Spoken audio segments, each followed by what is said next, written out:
Is that a chess.com shirt? That's a chess.com shirt, Pete. Wow, how do I get one of those? These are actually funny story. These are listed in the store for chess.com, but they're listed at the price of like $10,000. so that no one will buy them, right? So it's a staff only shirt. And people have YOLO bought them anyways. And then no one really anticipated that. So people are like, do we ship them then? What do we do here? That is hilarious. That's a great marketing technique. Like create scarcity and then get people who just want them so bad just because they can't have them regularly. Yeah, I mean, I don't think that was the intention, but it's happened. Okay, well, I guess I either need to become more of a chess thought leader or become incredibly rich where I can justify buying one of those. Well, speaking of becoming more of a chess thought leader, what are we looking at for how many puzzles you've been doing? Are we at an A, a B minus, a C? I would say. So here's the thing. I haven't been. There's some days I forget, but when I do them, I do way more than 10. I would say. Yeah, but it's easy. So, but like average out a week, how much do you think you're doing? I think. Do I include playing or just puzzles? Just the puzzles. Okay, just the puzzles. I think I've been doing about an hour a week. How about like the quantity of them? And I can look you up. Like, are you doing them only on ChessKid?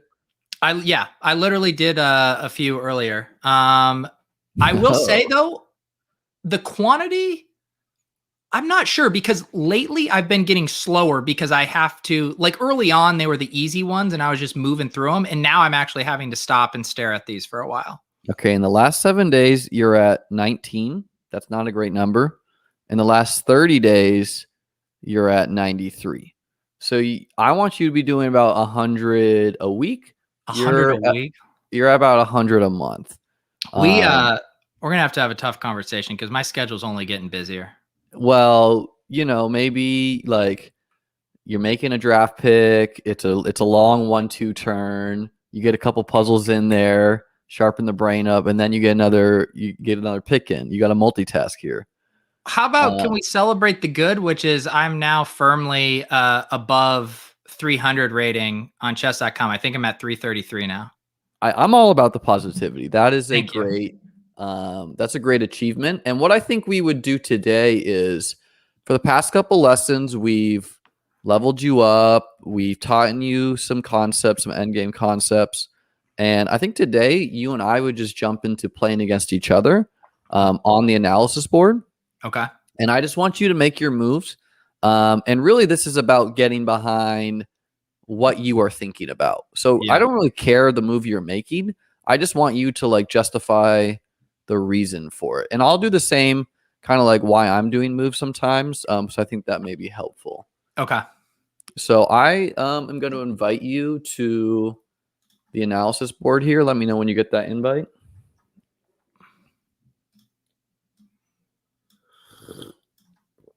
And I hope everyone's doing great out there that's watching. Look at you, already catering to the crowd.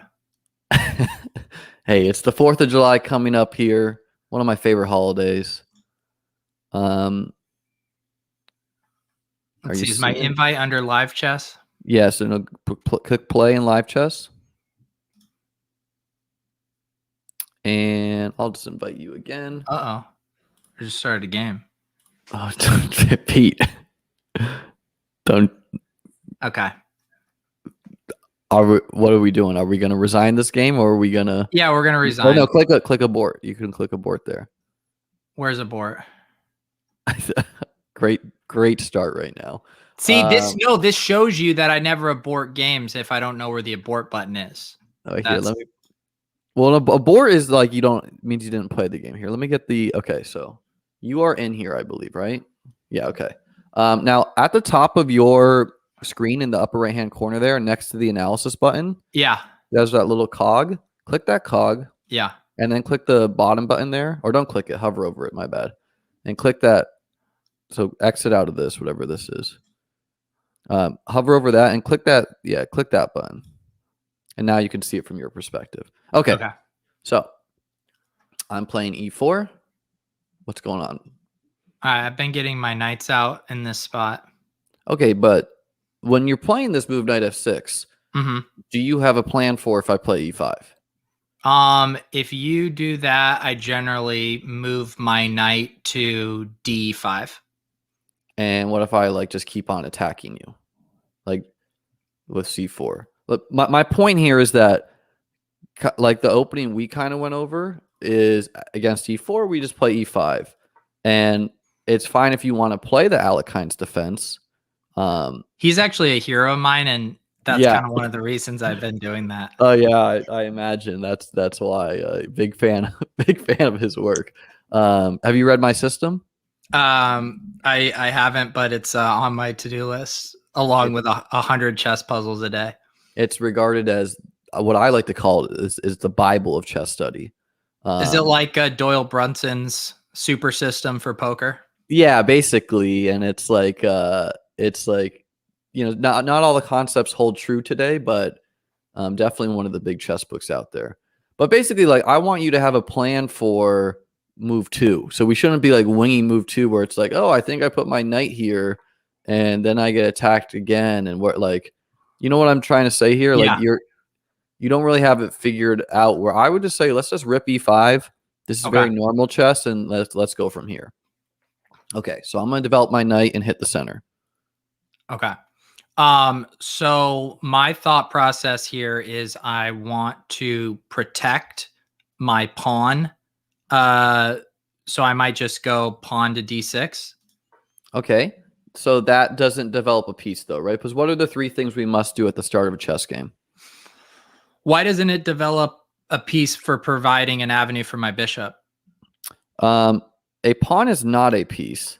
And why does this guy look like Jared Goff? I played poker like 2 months ago, and a guy said that to me to my face, and that I thought he was joking, but that is now the second person that said that. I would say you're better looking than Jared Goff, and I wouldn't just say that. Just to Pete, that's really propping me up on this Tuesday. now I need you to return the favor. You're no about my chess. I don't give a shit about what I look better like. looking Drew Lock. Okay, I'll take that. Anyways, okay, so d6. First off, pawns are not pieces. So when I talk about pieces, we're talking about the knights, we're talking about the bishops. It's 2021. Pawns are pieces too. Well, no, pawns are the soul of chess. So they're very important, but they're not a piece. The pieces are these guys. That's racist, but continue. That's not okay. No, d6 though, it does allow your light squared bishop to move, but what's it doing to this guy? Blocking him. Yeah, it kind of limited him, right? So very normal. Let's get a knight out and defend that pawn. How do we do that? Okay, then we just go. We can go here. Knight to b6 or c6. Knight c6. Absolutely. You get a piece out. You defend the center. So we're just mirroring. So almost basically mirroring. Yeah. Yeah, you're asymmetric here, but I want to be clear. d6 is not a bad chess move, but we want you to learn the quickest you can, and it's my belief that people learn the fastest in sharp, tactical types of chess. Okay. Which is what I'm trying to get you to play. So okay, I'm gonna play bishop c4. Getting a piece out. I'm ready to castle. You are ready to castle. I am not close to castling. I think maybe get my knight out here to f6. Rip the move. Okay, so knight f6, not a bad chess move. However, knight g5 is what we call the fried liver. Do you know what to do against the fried liver? First of all, what am I threatening? You are threatening.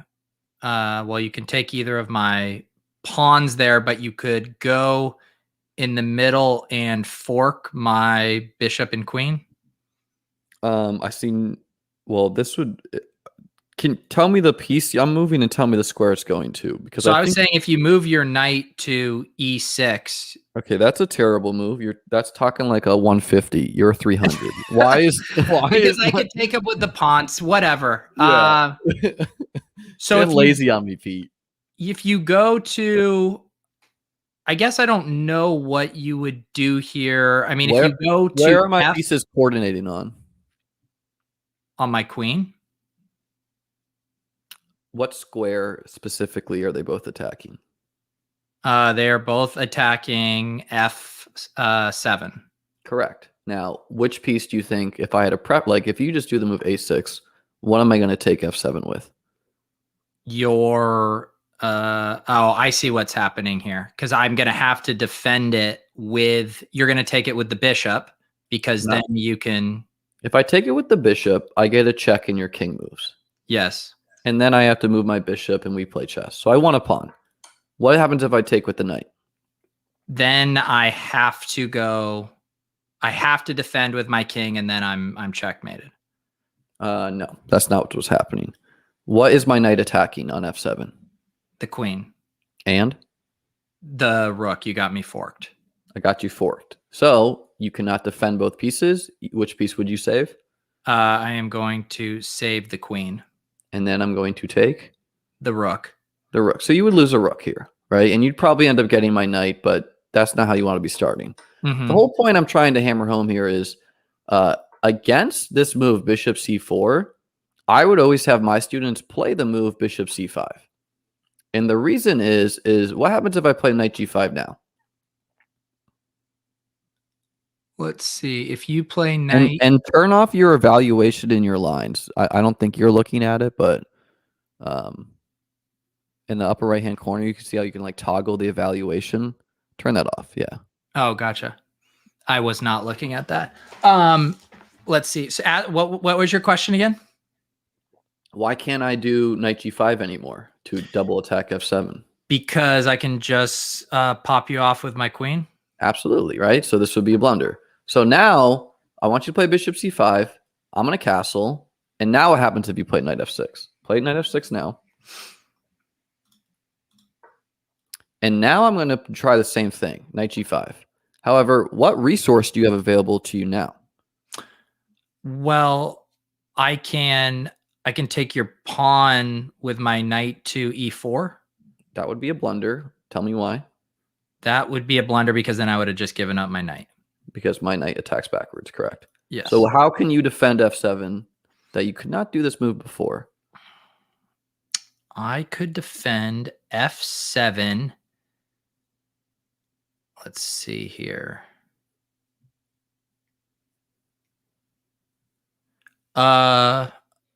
I could go, It's one of the 3 things we must do at the start of a chess game. we need to control the center. It's not that. We need to advance pieces. Oh, Develop. no, duh. Let's, we castle. You Castle. completely Okay, so- thrown me off looking elsewhere on the board. So go ahead and castle. Yes. Now, I'm still double attacking this point, right? Yeah. But you're defending it twice. So if white were to do this, let's just say knight takes, rook takes, bishop takes, king takes. Yeah. How many points did we both trade there? I traded a knight and a bishop, which is worth how much together? 6. Yeah, and you traded a rook and a pawn, which is worth how much together? 4. No, a rook is 5 and a pawn is Okay. So 6. So 6. So if we just look at the point system, that is a tie, right? However, black is winning here by a lot. And let's talk about why. Not only do the bishop and knight control more squares than a rook and pawn, but what does black have in this position that white does not? Well, we've advanced more pieces. You've developed your pieces. You have 3 pieces developed and I have none because I invested my turns, right? I moved my knight once, twice, 3 times. My bishop once, twice, right? I invested my turns into these pieces only to give them away, right? Where you have moved your pieces once. And yeah, your king is just going to go back to g8 here, but you have your pieces on the board. You're attacking and I am not. So you are crushing here. Will you talk to me about that move back, moving the king back there? Yeah, well, so like the game, let's say the game when, I don't know, like I played king h1 or something, just I'm doing nothing moves here. And let's say I just like ripped f4 here with the idea being I want my rook to be lined up with your king. So like I want to take here or something. If you ever feel any heat on your king, you just drop him back to G8 and you castle by hand. Gotcha. Okay. Right. And so what this is, chess is, to get good at chess, it's mainly your tactical ability. So it's the ability to see these things, but it's also just learning things. So what we've learned against bishop c4, what move do we make? Against bishop c4, we want to... Your choices are knight f6 or bishop c5, and which one do you play and why? We play bishop f5, correct? Bishop c5. C5, sorry. And why? Because we prevent the liver shit. The fried liver. That's all you need to know, right? Okay. Was what I'm trying to say is it's a waste of your time to learn how to defend against the fried liver. We're just not going to go into that. We're going to play a different chess game. We want you to get your pieces out and castled. We don't want you memorizing a bunch of openings. Okay. And again, let's say a castles knight f6, knight c3, castles knight g5. Why is this now a bad idea for me? For you, like, why am I not so keen to do this? Well, because we just saw what happens where I'm just going to trade those pieces and have more developed pieces than you. You're going to have more developed pieces, and why else is it better? I'm just checking that you understood that concept. We said there's one other reason why the knight and the bishop are better than the rook and pawn. Because I'm controlling more positions within the middle of the board. Well, yeah, knights, just basically like knights and bishops together can control more squares. Yeah. So they can coordinate better than a rook and pawn can. Gotcha. Okay. All right, let's play a regular game now. No help. Uh-oh. We're playing with the analysis board, but we're just going to play a game, you and me.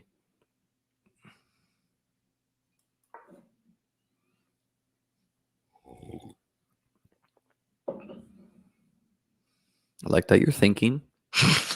There's no clock here. No, this is where I'm getting terrified. This is playing people better than you is one of the easiest ways to get better at chess.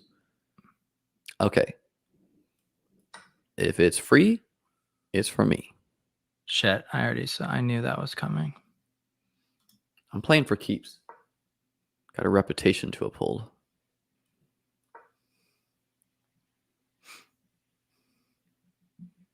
Getting my pawn out with a bit of tempo because I hit your bishop.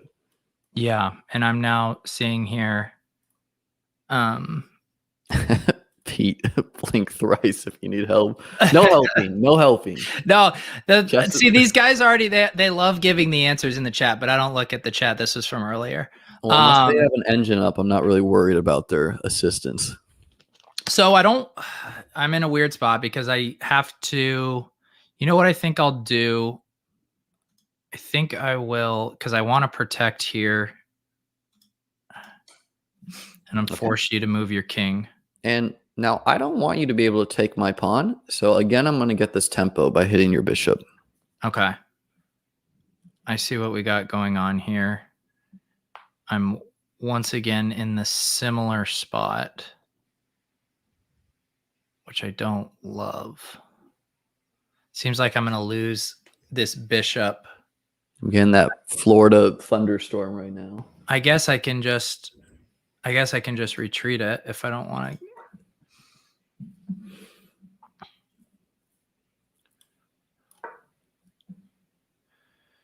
So you are now threatening here. Now does seem like if I do castle, then you can come in there. I still think, yeah, I need to avoid that, though. I need to castle. Good job.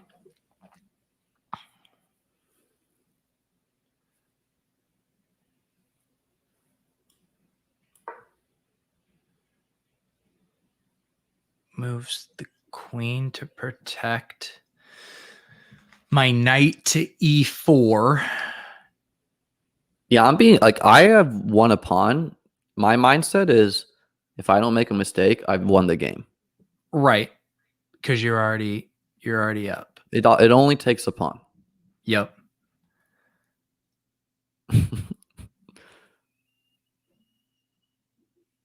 Let's see here.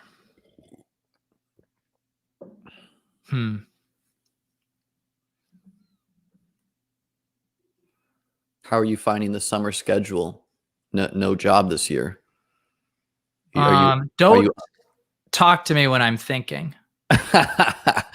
See, that's one of my strengths. I can multitask. Yeah, Others not so much. I'm sure.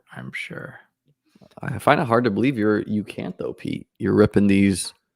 Okay, G5. What are the goals at the start of a chess game? To try to focus on your chess and not get distracted by weather Oh and no, yeah, potential no, small that's chalk from totally your. my fault. Totally my fault. You ripped G5. What are the 3 things we must do at the start of a chess game? Have fun. Be gracious to our opponents. No, those were never what I taught you.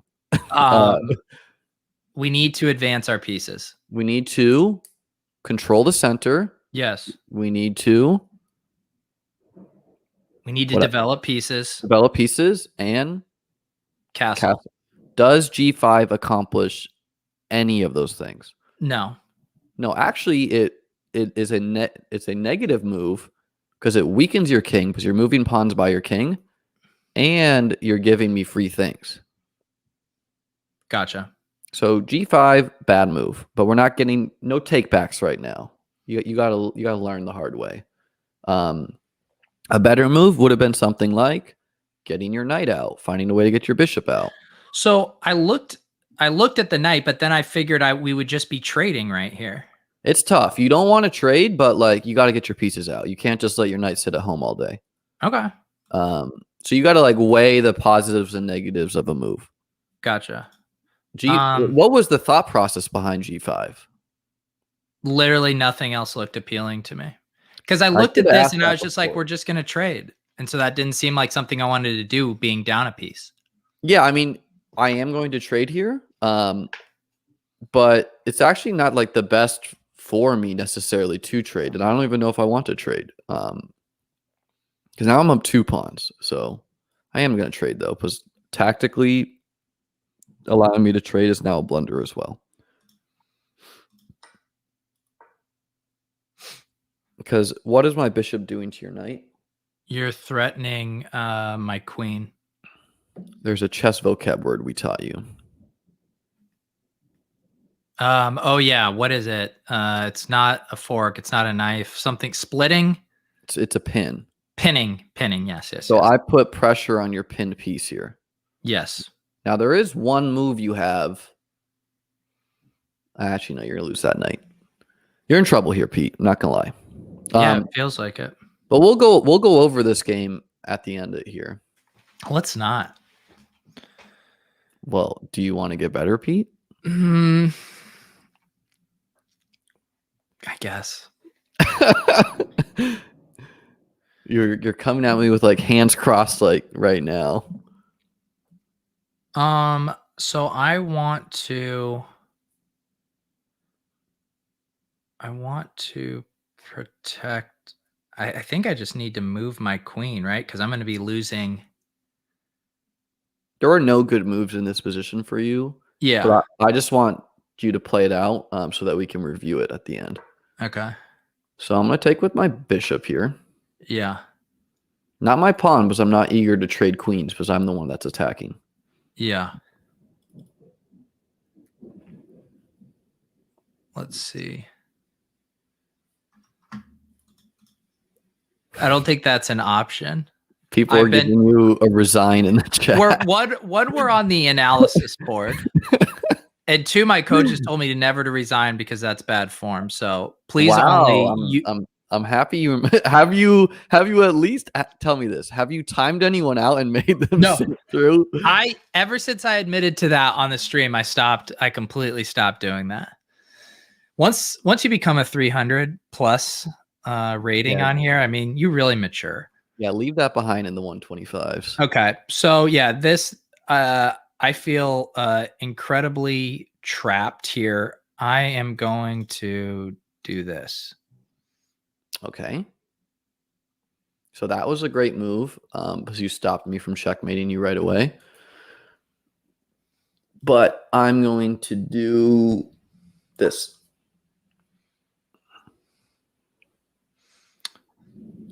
So what did you do here? What am I doing? You can win. I really doubt it, but I really appreciate I that. love that credit. support. I need people in my corner like Terrell over here. Okay, so if I take bishop at c4. Oh no, I hung my bishop.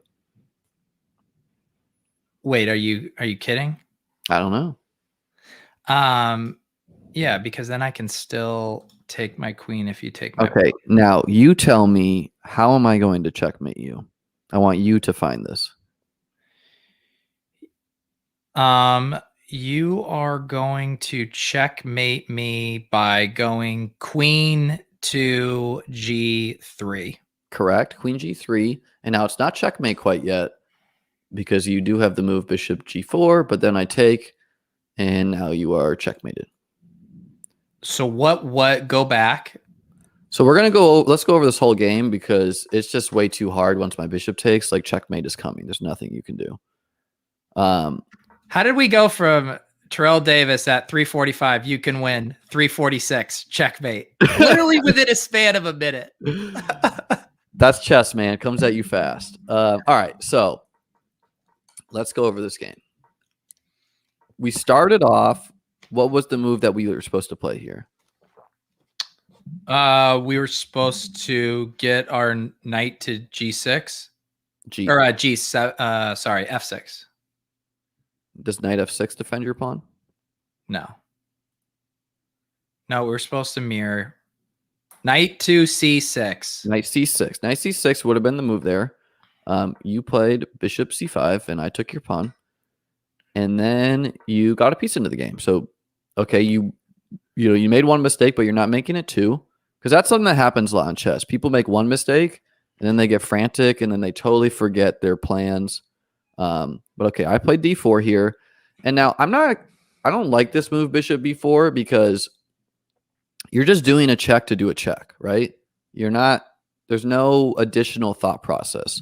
What I want you to be doing in chess is I want you to make a plan.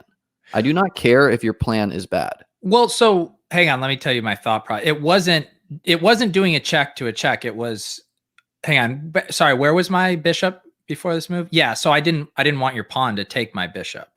Yes, so you want to save your bishop. I thought retreating wasn't as strong as going to b4. So I would probably have played bishop b6 here, or bishop e7, probably bishop b6 though. But I don't really like this move just because you allow me to get this tempo again. And like, c3 may be a move I want to make anyways. This check though just does not do anything for you. So we should not be doing checks that don't do anything for us. And when I say I want you to make a plan, it's not like, let me attack this piece and hope he doesn't see it. That's not a plan. That's just hope chess, right? A plan is like, I'm going to move these pieces and I'm going to try to checkmate him, or I want to control this open file, or I want to get my king castled. Doesn't matter if your plans are good. You're going to improve with that as you get better at chess. Okay, so bishop b4, we don't like that move. c3, I kick your bishop moves. I develop my bishop to hit f7 twice, and you play the best move by castling. So all good there. And then I play queen e2 to develop my queen and defend e4. And here you play g5, which this is the worst move you play in the position. A better move would have been something like d6. Why do we like d6? Because now I'm threatening your knight and controlling the center. And we are, I don't know.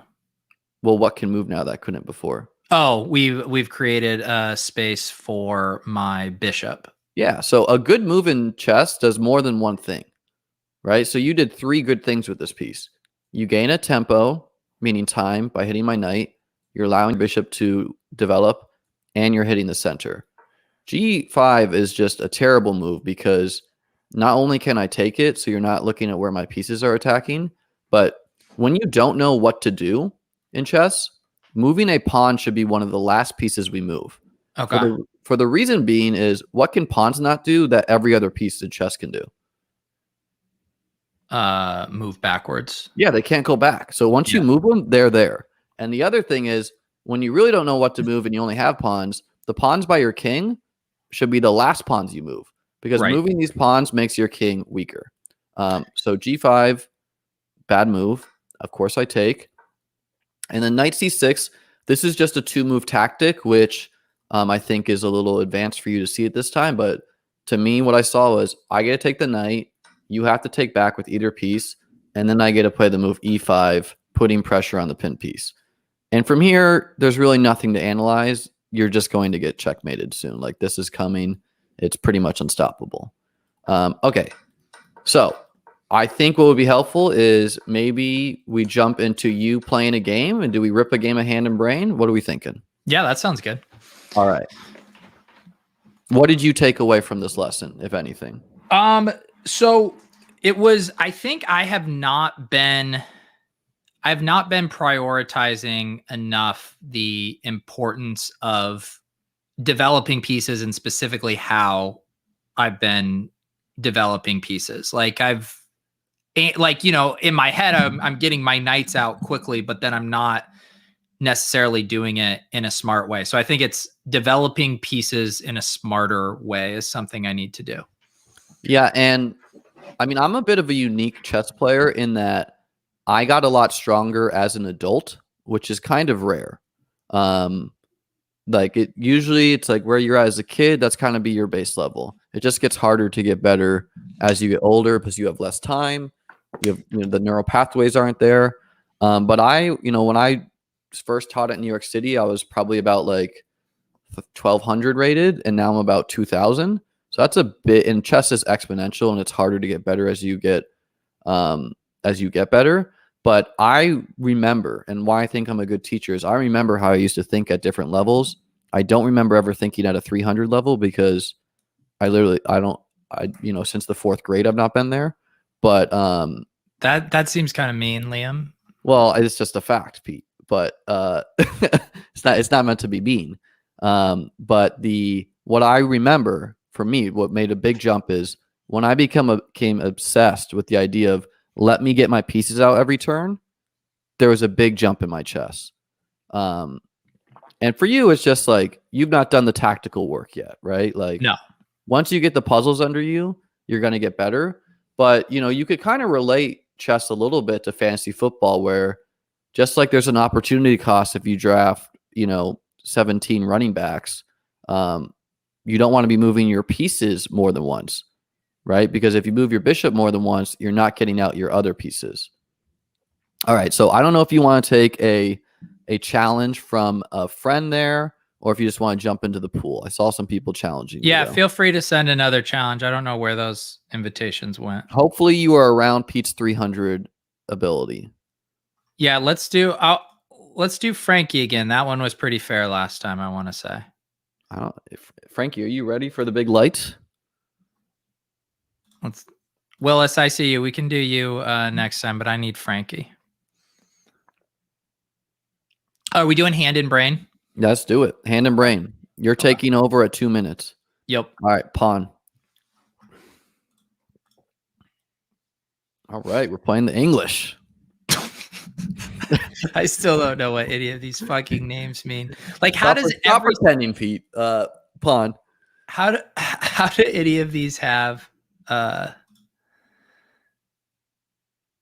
like every single opening has a name? Like, they don't all need names. Disagree. It's like saying if you started like running back, wide receiver, tight end, there's a move for that. What did you say? Knight. Pete, every draft strategy has a name. Zero RB, robust RB.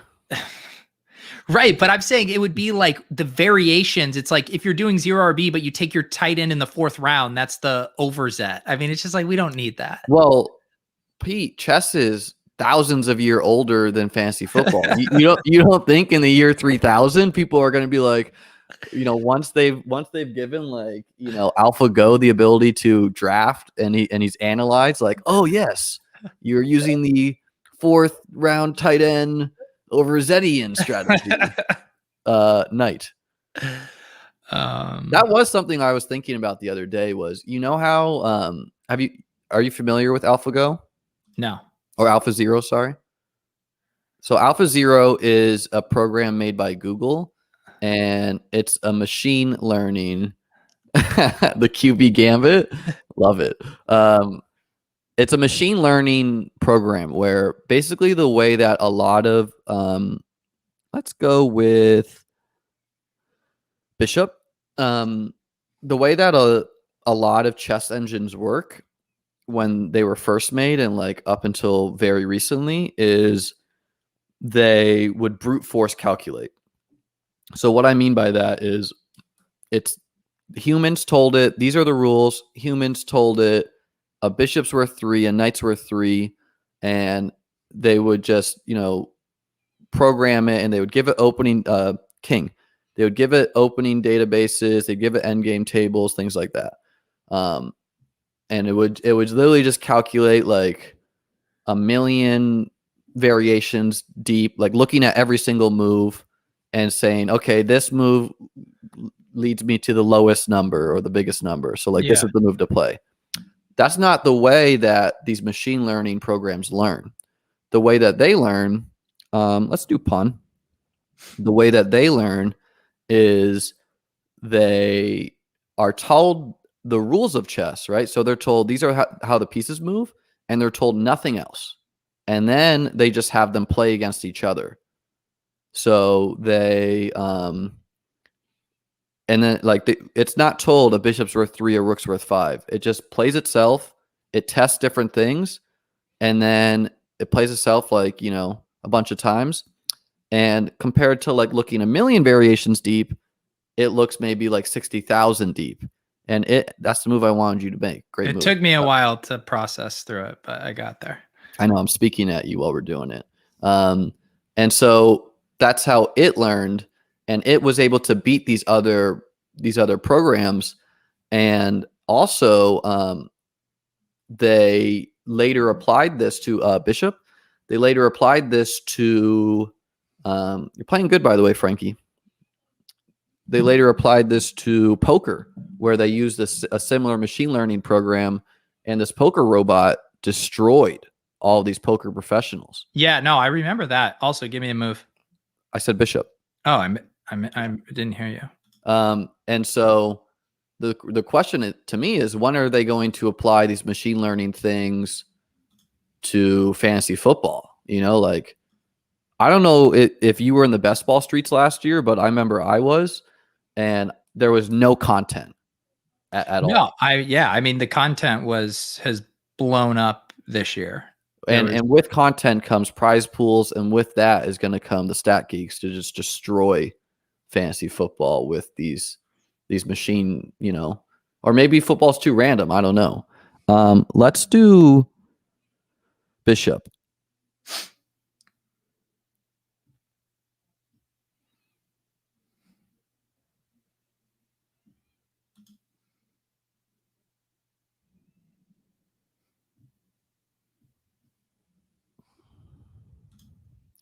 Great move.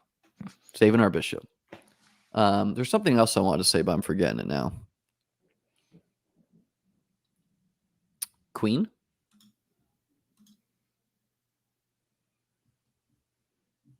Was that the right move for Frankie? Your bishop was a terrible bishop, your light squared bishop, because your pawns are on light colored squares. So him trading his knight for our bishop is actually good for us. Okay. That's a more advanced chess concept, but yeah, like I would not have traded my knight for that bishop, but it's fine. This game is pretty equal. Liam doesn't know Pete was the best ball content last year. I don't know when I discovered you, Pete. I think it was later in the like maybe towards December or something. Yeah. Pawn Pawn, pawn, pawn. How many drafts are you up to, Pete? I think I've completed around 50 of the BBMs, and I'm in like 15 or like 20 of them right now. I'm getting up there. Pawn. Okay.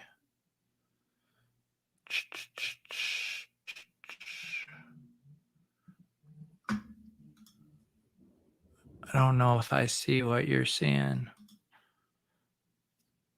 Well, I wanted to take the free pawn, but this is I didn't fine. even wait. This one? Yeah. And then because I would just trade if he took it. Okay, I missed that.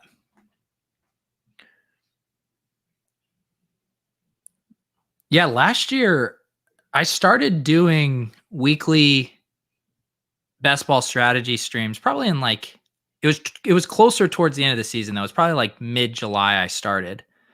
But like this year, there's just best ball streams started like in May.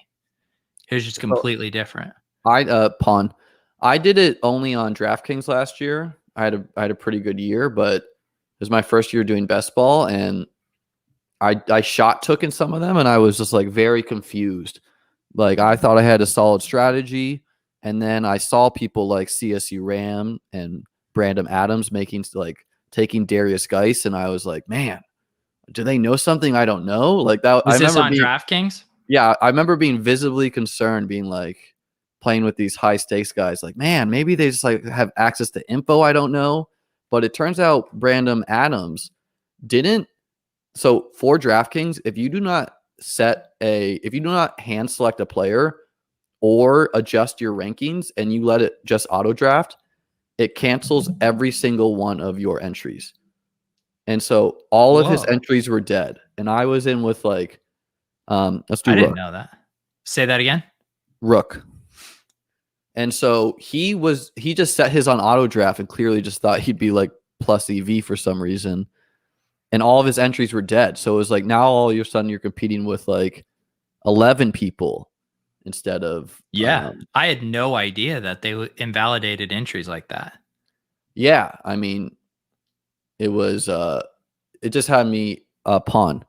And that was a thing that a lot of the high stakes guys did is like, obviously the money was important to me. And I just don't think like they're such big sharks that they just let it auto draft the whole thing. Let's do knight. And so there's a ton of like Darius Geis being taken and everything. And I remember like I think his name's James something. I remember he was on the Twitter sphere a little bit. I'm only about like a year on Twitter myself. I wasn't sure which knight to do there. I think they are pretty equally good, but when we're deciding between pawns, we value center pawns a little bit more than wing pawns. That is how I broke my tie internally. That's great that you're thinking like that. I like white here. It's a pretty even position. Yeah, Frankie's been playing tough. Knight. How did you get from doing the man streams into fantasy football? Was it spoofing like the Swolecast or whatever? Your first parlay into that? I started doing videos for 4for4. My buddy Sal Stefanile, who I actually just did a show with yesterday, he liked my stuff as mans, and he knew me and from some of my podcasting stuff, and asked me to if I wanted to do a show for them as myself. So that was the first time I started doing stuff. What are we doing here? Queen. What year was that? That was probably 3 years ago. Man, fantasy football must have been so dry before some comedy hit the space. No comment. You saw an opportunity. I don't know. My chess content right now is pretty dry. I'm too focused. Yeah, it's hard. Oh, here's what I'm going to ask you. you have a horse on Zed Racing, right? So Frankie, you just missed a free bishop, my friend. Yeah, I was wondering why he didn't take that. I think he didn't see it. Let's do queen. You have a Zed run horse, right? I do. Great move. I haven't I have 2 horses, then I did their like inaugural race or whatever. And I haven't gone on the site since.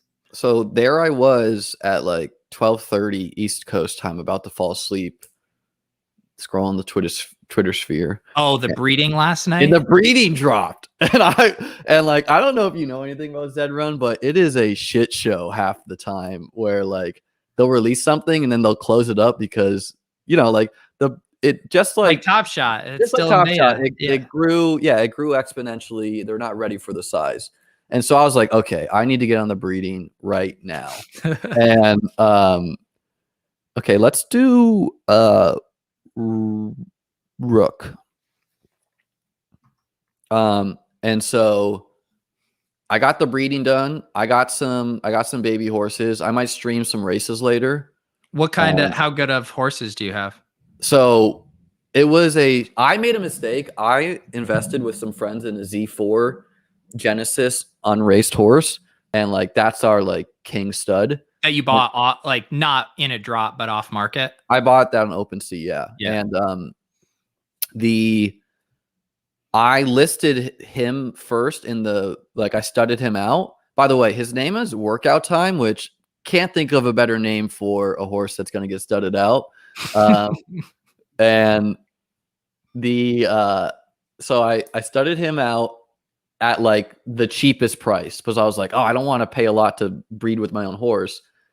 A mistake. Immediately got snapped up by people, but everyone was making the same mistake. So I got to breed my females with this like Z1 Knight, with the Z1 Genesis unraced horse, which like for like $75, and most people were listing their breeding with that at like $3,000. So what was the frenzy for? Was it because people were trying to breed and then flip as quick as possible? There's also mistakes where there's supposed to be breeding limits, right? Because they've changed the breeding limits because they don't want, this is what I think, at least, they don't want someone like the first couple people to get horses to like breed out like 30,000 horses and oversaturate the market. And by the way, this is the move I wanted you to make. Good move. Queen. Oh yeah. We're crushing right now.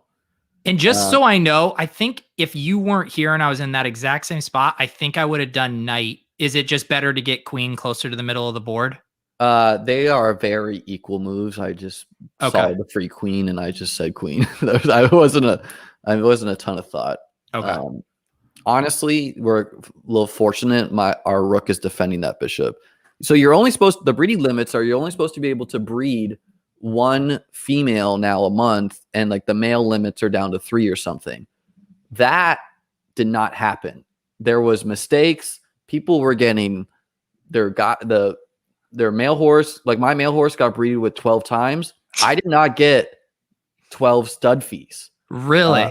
And which like I don't really care about, but like that would have been cool. How much? What percent? What is that fee? So like I listed it at the minimum, which is like $75, which I don't know what the fair fee is, but I think it's at least like $200 to $400 maybe. Wow. And your female is only supposed to get one horse, and there were some females getting more than one babies. And okay, rook. So Frankie, this is a bad trade for you because you are losing. And a rook is worth 5 and a bishop's worth 3. And so that was my plan. I was like, by the way, like nothing worked. Like you're like clicking breed and it's like, yeah. So did the site basically break again last night? No, I think they fixed it, but I just wanted to, let's do knight. I wanted to just take advantage of this like mistakes and see if I could get some run good. Yeah. Which I think I did. Other than listing my male, I don't know what's going on with the male. like I got 3 stud fees, but he has 12 kids now. Which let's do queen. Which, by the way, it's like kind of a risk having your like the whole purpose of not racing your horse is if your horse sucks, you bought this like, $8,000 horse that sucks. Where like not racing it, it's kind of like an unopened pack of Pokemon cards or whatever. Right. Was that the right move for the queen? That's an excellent move. Queen. Queen e5 maybe a little bit more accurate, but queen g3 second best move in the position. And then we're going to do queen, pre-moving that queen move. Taking that no blunders this game, Pete. About to win on time. Super awesome game. Okay, knight. We didn't even get below 2 minutes. Frankie, you got to hit the tactics, my guy. Knight. Yeah, and I mean, like, look, Top Shot, and all right, let's jump into another one. I don't know if a viewer got you. Let's play one more. So, all right, good game, Frankie. Good game, Franks. Yeah, let's do one more here. Any viewers want to come for these points?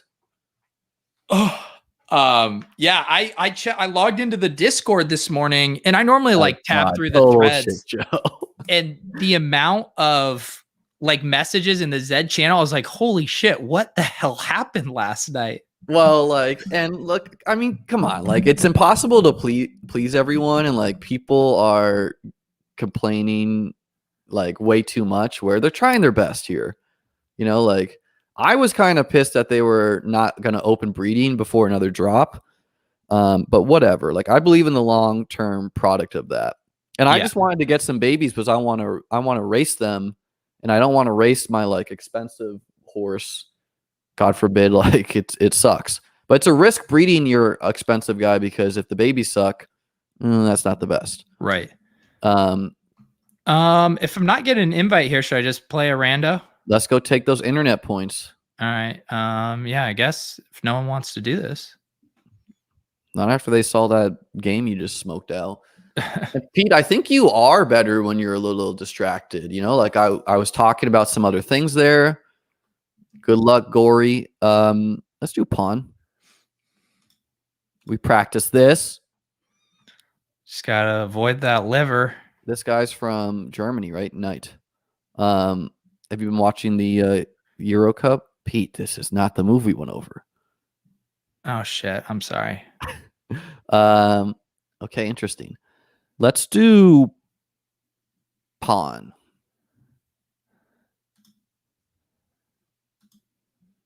How many hours do you think it would take you and me just doing hand and brain to you to get up to 1,000? Let's do queen. Queen. Wow. Is this considered tempo? You are hitting the piece, so kind of, yeah. How many hours would it take me to get to 1,000 of getting hand in brain? Just like you and me sitting straight doing it. Okay, let's do bishop. Bishop. I would say that would take. Well, I mean, first of all, it would require you to have 1,000 ability, which I don't know what your ability is. I think it's much higher than 340. Like based on that last game. But when you were playing me, like that G5 move, that's like a 100 move. So if we trim that, they call chess sometimes the inchworm theory, where it's all about like you have different strengths and weaknesses in chess. And it's all about cutting out what you're terrible at and inching up. Yeah. And then you can grow like, inch up there. That's the same way it is with performing live comedy. Is like it's not like you get a higher ceiling. It's just you keep raising your floor. So like your worst show becomes slightly better like each week, to where there's a guaranteed level of a decent product. But your ceiling is still hard to ever know. Yeah. That's let's do pawn. Pawn. That's interesting. Did you how'd you get into comedy? Did you do that as a kid or? No, I just started taking improv classes when I moved out to Boston it would have been 2010. Pawn. Did you do that? Was that post college or? Is this bad? It's not the best, but it's a move. Yeah, that was post college. It was like I moved out here. I didn't really know anybody. I knew I'd always kind of wanted to do stuff. I tried a little stand up and it was just like very lonely. Stand up is hard. It is much. I got a lot of friends in the improv and stand up scene.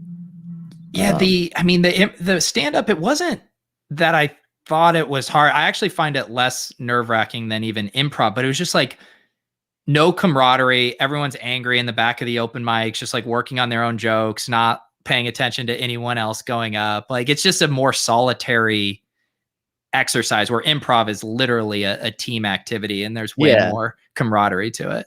I remember being in like walking in New York years ago and some like lady walked by me, chain smoking a cig, being like, "Fuck, I bombed, fuck."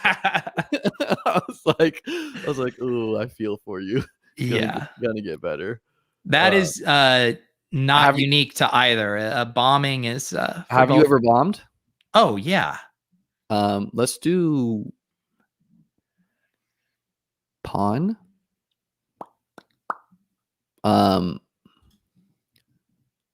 I think I did. Like, I was a really big Mans fan. I don't, and I think I did see like a old school YouTube Mans stand up or something. Yes, I did do stand up as Mans once. Hang on, I'm kind of getting excited about this. I feel like I'm setting up a pin on his king here. That's pawns are not long distance pieces, so they can't do a pin. Oh no, I was thinking if he ended up. What was I saying actually? Okay, maybe I was saying it wrong. Maybe you were thinking of a discovered attack and he can make a bad move. That's possible. Sorry. This is what I was thinking. I was thinking if he plays the move like A3, you can capture with the check. Well, and then I was thinking if I went and took there and then my bishop came up here and then I'd have the bishop and the queen on the same line. Yeah, that's why I didn't want this pawn to move. But I'm gonna keep saying pawn until we get the pawn I want to move. Okay. I assume you want this pawn to give space to our bishop. Yeah, I wanted that pawn to move to both defend e5 because it's been undefended for a lot of turns, and to get your bishop out. Okay. And your knight to have a good square. What are the 4th of July plans? Anything fun? Going down to Cape Cod, but I'm already tilting because the weather looks like it's going to be super shitty, and it's just going to the beach when it's raining isn't fun. No, that's not. Okay, king. I'm meeting up with my friends that I do every year. Gonna be perfect weather because positive vibes only over here. Where are you going? I'll tell you if your positive vibes are correct. Myrtle Beach. Myrtle Beach weather. Friday and Saturday it's raining. Let's do pawn. Pawn. No, it will not rain on me. It might rain on you.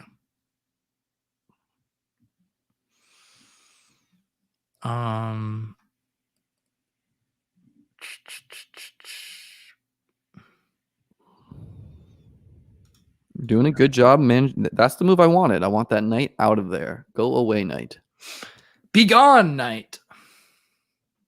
What did you do that one stream where you kept doing opposition? I grab the opposition. Yes. Yeah. Just turning into a Monty Python character. Yeah, good times, good times. What are you going to do at Myrtle Beach? Oh, it's always a weekend filled with like an insane amount of Budweiser's, Diesel, and gonna play Bishop. Gonna play cornhole. It's with like my friends that I grew up with, and we're with a real tight crew. Nice. And my cousin, who's really closer to a brother to me, because we grew up in the same town, just had a baby. So I'm gonna see Bert the Third for the first time. Nice. Yeah. So just to talk out my thought process here, bishop to e6 would be a trade. I don't want to do bishop to f5 because he's capturing it with my pawn. And then if I go here, that's the only thing that seems viable to me. E3 and G4 are both viable. Say that again. G4, what you choose was a good move. E3 Okay. also would have been okay. B3. Okay. Bishop. Because if he captured our bishop, then we could. So this is a great move now for us because now they have to take with their pawn, and they've weakened their king. Mm. Okay, knight.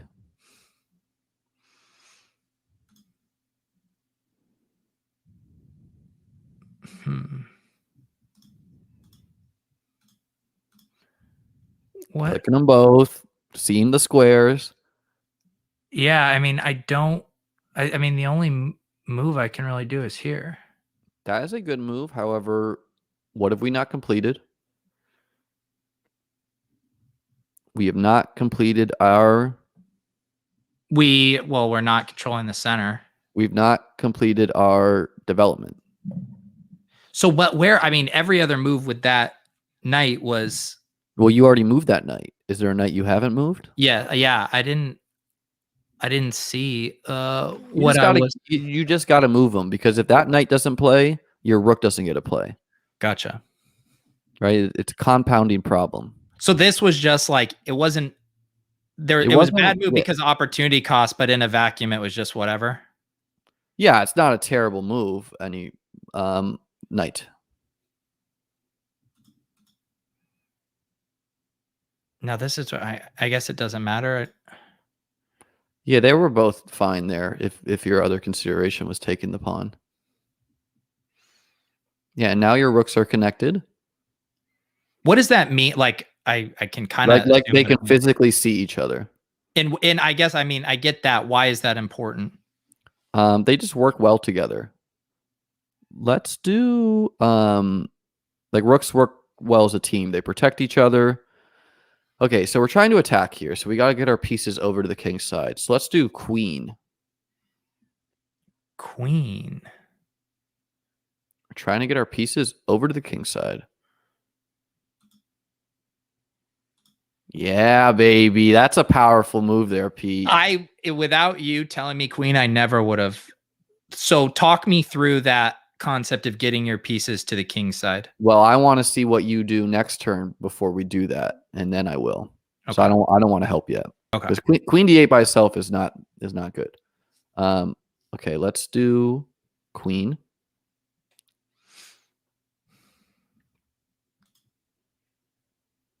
I know I blundered. Don't do queen. No, I was just looking at that. I was gonna see it before you. Do knight. No, well, I missed the double attack on our knight because the queen and knight are attacking our knight, not just the. I would have been fine trading the knight. Okay, so we're trading knight here. But before you do that, where do you think I wanted the queen to go? If let's assume they didn't do that move. Well, sorry, where their knight was here. Yeah, assume that knight was there. What square do you think I wanted our queen to go to?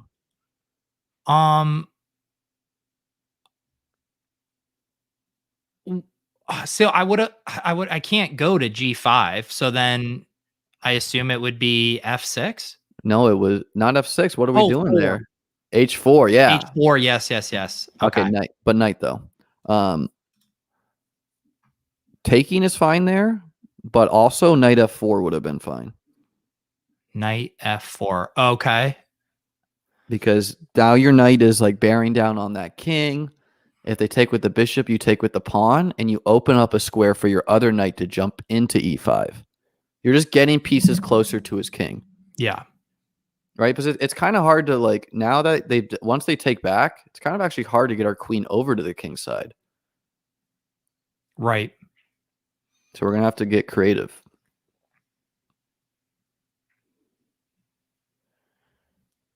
But we're winning on time.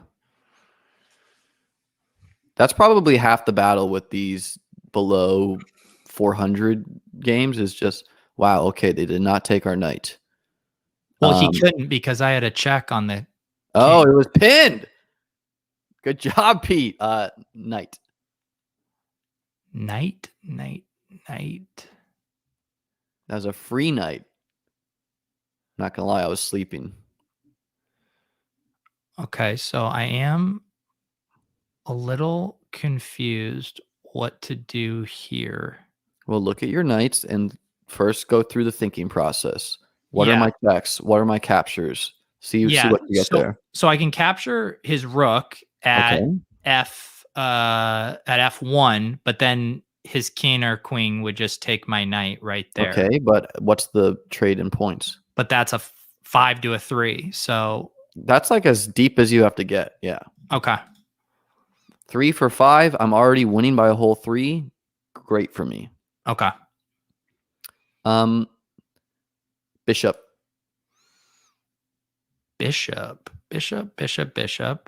I guess now I'm completely okay continuing to trade here. Yeah, absolutely, yes. I try to wait until you make the move until yeah, no, I'm trying to think it through. Queen.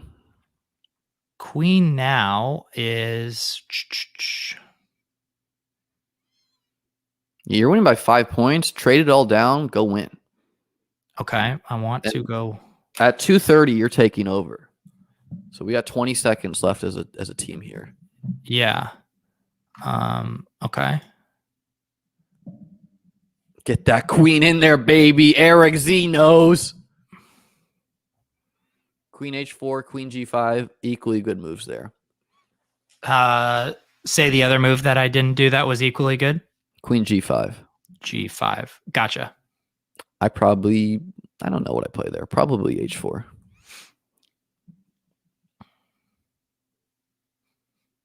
And if we look at White's camp, their rook never got to really play. Their bishop not really doing anything. Knight.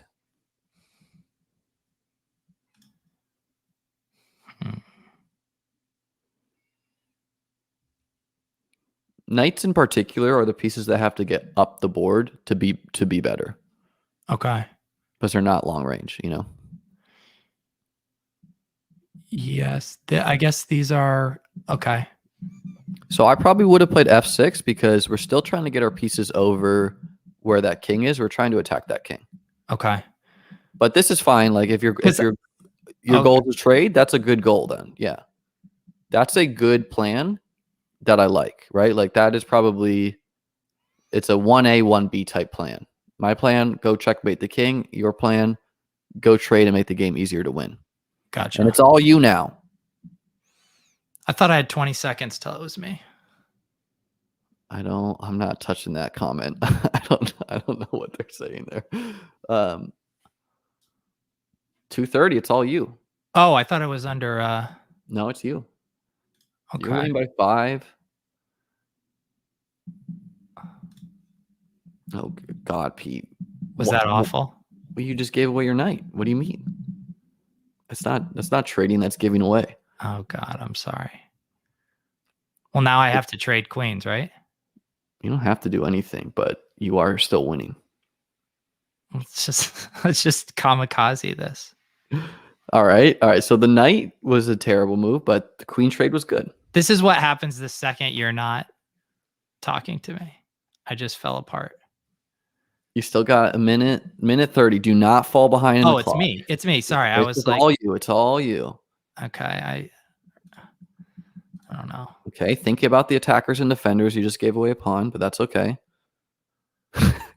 People are already predicting the loss. I do not think so. Pete's going to close this out. I like that. Your mouse is already going where you think you need to move the piece. That's thinking ahead. Okay. He's a light squared bishop. So if your rook stay on dark squares, you can't lose it. Gotcha. Now he's the one thinking. Incredibly strong move. Seizing the 7th rank of the opponent. That is the best move in the position for sure. If it's free, it's for me. And you're moving quick too. I could tell you're getting better. I'm still very nervous after I blundered with that night. Well, that I don't know what that move was, but I don't either. you've not blundered a piece like that for 200 elo points.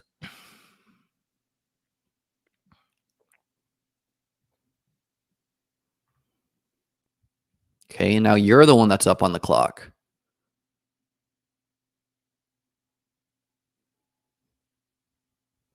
Have you ever played chess for money? Yes. In the parks in New York City. Boom, you didn't see it. But the thing about chess hustlers in the parks is some of them are good at chess and will gamble with you, and a lot of them are just looking for donations and will not. They're just looking to play tourists. Gotcha. I've also played tournaments where you can win or lose money, but it's so annoying for chess. Like, tell me why you can win $4,999 in a casino and you don't get a W-2, but if you win over like $600 in chess or something, or even less than that, you get a W-2. That makes no sense. Wait, where do you get a chess W-2 from? If you play a chess tournament and you win enough money, in a chess tournament, yeah, you get a W-2. Why is he not moving? He panicked. He ran low on time. He could be like stalling you too.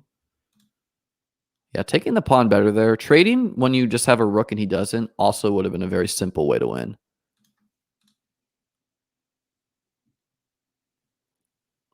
Boom.